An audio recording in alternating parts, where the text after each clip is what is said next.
పచ్చని పల్లె పచ్చని పల్లె మబ్బుల్లో లేసింది వాకిళ్ళు ఉచ్చి ముగ్గులు పెట్టింది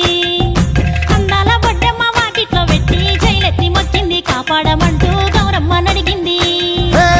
ఆడబిడ్డలు ఇంటింట నిందే అమ్మ నాన్న గుండెంతో పొంగే సత్తి పిండి సకినాలు చూస్తే నోటి నిండా ఊరిల్లూరే పొద్దు పొద్దున్నే తమ్ముళ్ళు లేచి పూల కోసం బయలెల్లి ఉరికే శాపపరిచి వాకిళ్ళలోన చెల్లెళ్ళంతా బతుకమ్మ పేర్చే